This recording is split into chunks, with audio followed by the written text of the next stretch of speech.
Greetings, my friends. This is Maerlande. I'm coming back to you with some more turns for Tactical Briefing 3, which is my game with Maerlande, which I won. So let's have a look at turn number 4. Take a look at the messages. You can see I was doing a bit of hunting. Nothing too tremendous, and it's not going to carry on. The reason for the hunting was to ensure I had a decent supply of slaves in order to start blood sacrificing. Something to note is that Maerlande, in early and late age, can't preach. Its priests don't even have that option.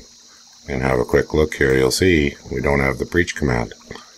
So you have to blood sacrifice or sit and hover with very low dominion from the tiny bit of dominion push from your prophet and eventually your pretender. I find that a high-risk strategy and not one I support. So I've set my prophet up with 3 slaves and put him on blood sacrifice. An interesting thing to note is that he will automatically reload slaves from the lab every turn up to his blood sacrifice limit, which is his priest level. If you add a jade knife after you forge one, you could up that a bit. And that's kind of handy. Something that you may not want to do when you're using blood sacrifice in a significant way is use the pool button in the Magic Resource Treasury. I personally find it's easier to move slaves from hunters manually and keep the blood sacrificers on automatic. Either one is a little bit of micro, whether or not you find it more micro to reload slaves on your sacrificers and then use the pool button for collecting slaves, or the other way around. But the Shift Z command, which you can use on blood hunters to move their slaves into the lab, makes things pretty quick. Actually, not just blood hunters, you can use it on your scouts that are carrying slaves. So as far as that, we can take a look at what I'm going to do this turn. You can see I'm doing 1 expansion. It's some militias, heavy cavalries, and light cavalries. Nothing too nasty, and normally that would be a tough one for most nations with their basic troops. But we've got double blessed jaguars. So let's have a look at how I've scripted things. The tribal king, basically a good commander with some, morale bonus for up to 3 squads. So we've just set him with some slingers in a couple of lines. The jaguars put up front. And they're not on any command. They don't really need one. I'm using fire and keep distance. I'll talk about that a little later. I'm not convinced it's a wonderful command, but it's okay. And I'm keeping some on patrol just to keep unrest in hand.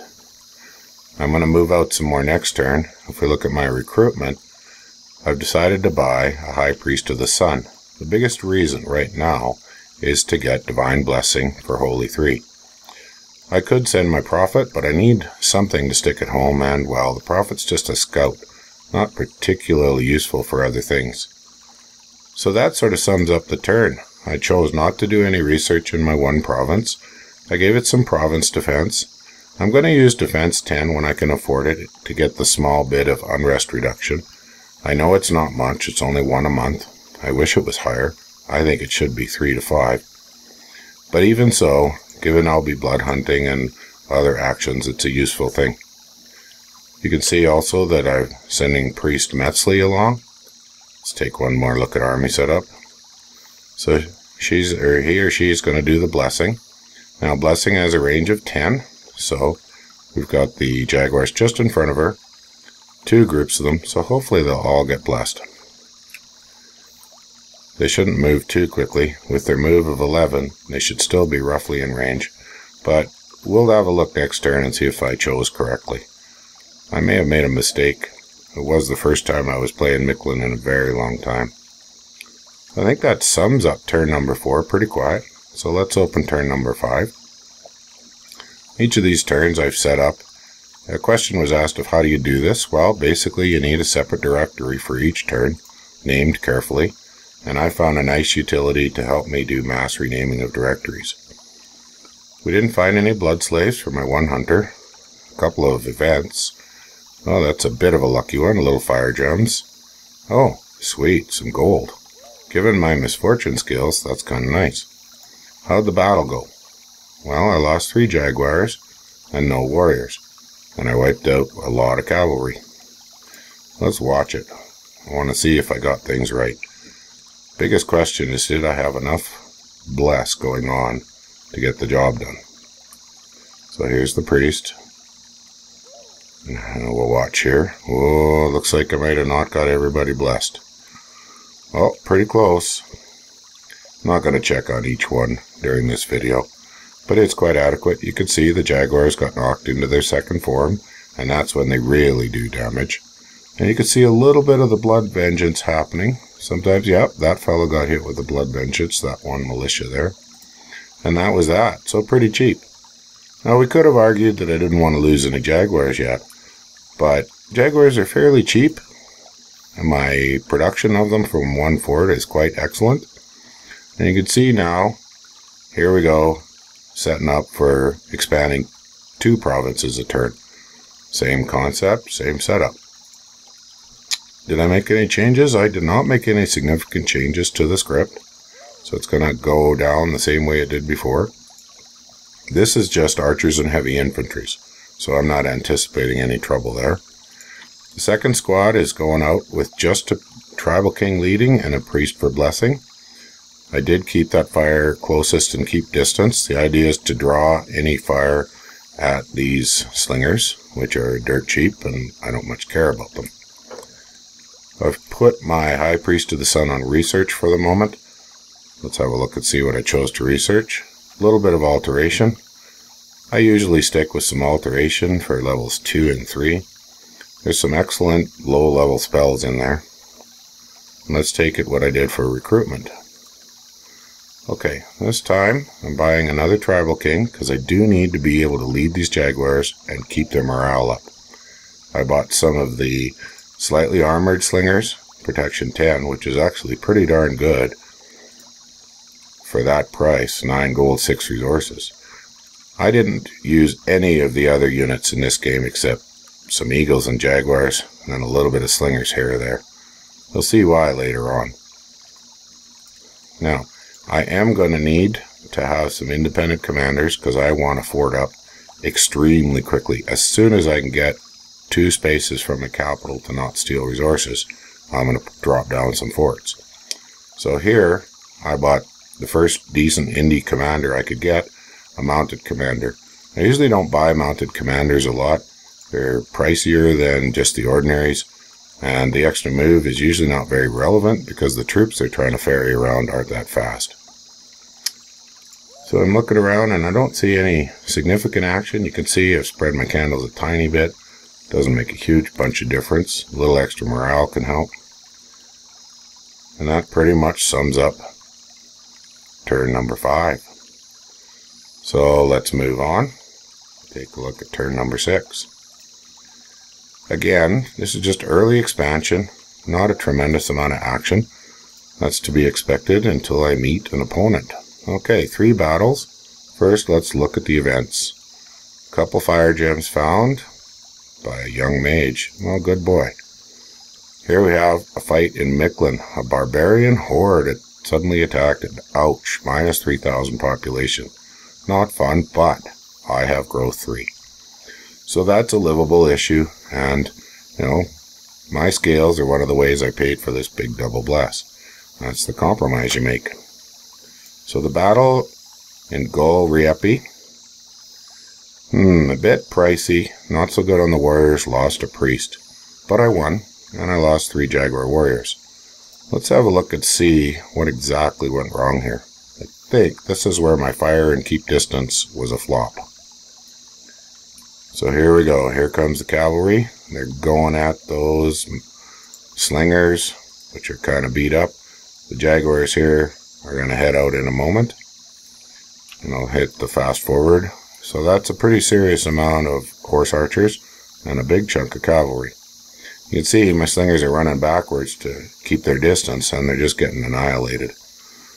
And I think what's going to happen is some of the cavalry are going to keep chasing those slingers off the map, and then come looping around and hit my priest. Not really the result I wanted to have. Alright guys, start killing. Okay, I'm watching over here. Did you see that? A couple of the blood vengeances popped up on the javelins, and there's some more of them. So that's pretty effective. Now, and another hassle, something that I usually try to keep some long-range archers when I'm using priests, is even on cast spells and stay behind troops. After round 5, they run forward in order to get right behind the troops. A really handy trick is to put one long-range archer back near the priest. But in my case, I probably should have split those slinger squads so that one of them just stayed firing and didn't get attacked. And that's where the priest got hit, got shot. Just a random unlucky arrow on my part. And the independents have run away. So, still, again, not a significant problem. We're still dealing with major gains this turn. Battle in Dershid. Alright, we only sent 6 Jaguar warriors, which is pretty small, and the basic slinger warriors. And, unexpectedly, there was a Cloud Mage and a Wind Master. That could have been painful, and I'm pretty sure lightning is what's going to have taken out some of my Jaguars. But I still won, and I can still recover those losses very easily.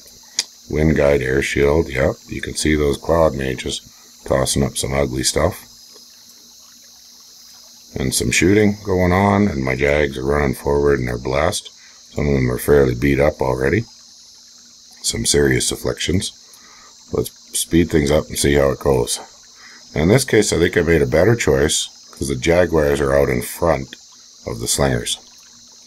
I'm waiting to see if, yep, here comes the lightning. So that's how I lost the Jaguars. They should have been able to take heavy infantry and archers without a loss.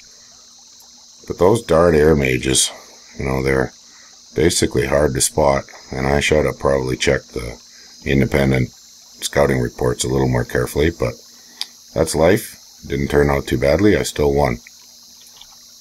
So, satisfactory. Now, the battle in Miquelon, the barbarians attacked. Miquelon PD is actually pretty good against barbarians due to how many slingers are contained within it. And you can see here, we'll just watch, out start come the sling rocks. The fun thing about barbarians is they run away. A lot.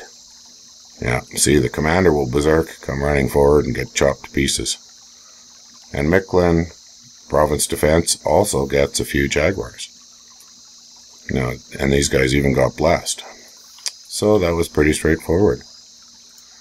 I think that sums up turn number 6.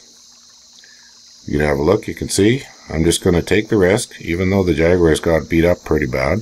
I'm going to try for this province, which just has a few heavy infantries and heavy cavalries. Something to note, scouting reports are minus 50% to plus 200%, so we could be, if this was the minus 50, that would mean there's about 12 units in there. But it could also be as much as 24. Still, it's worth the risk. I tossed up just a little bit of province defense there, a little bit here, 10 over there. And am I recruiting any independents? Yes, we're still working on that mounted commander. There weren't enough resources to do them in one turn. And everything's going peachy. Back at home, I got my travel king. Let's have a look at it. He's bringing forward reinforcements. Looks like I didn't set his orders, but sort that out next turn. And that way he can combine with the squad here in Dershid once he moves, and they'll all go for this throne. Which, given it's stuffed with barbarians, would be nice to have lots of slingers. These guys are going to pull back and grab another priest, because the loss of that priest didn't help me. And for recruitment, another High Priest of the Sun. Basically maxed out with resources for slingers, and I went for the 6 resource armored slingers, and then just filled out the final resources with the 2 resource unarmored slingers, and as many Jaguars as I could afford. Okay, thanks for watching, and I hope to see you in game. Goodbye, my friends.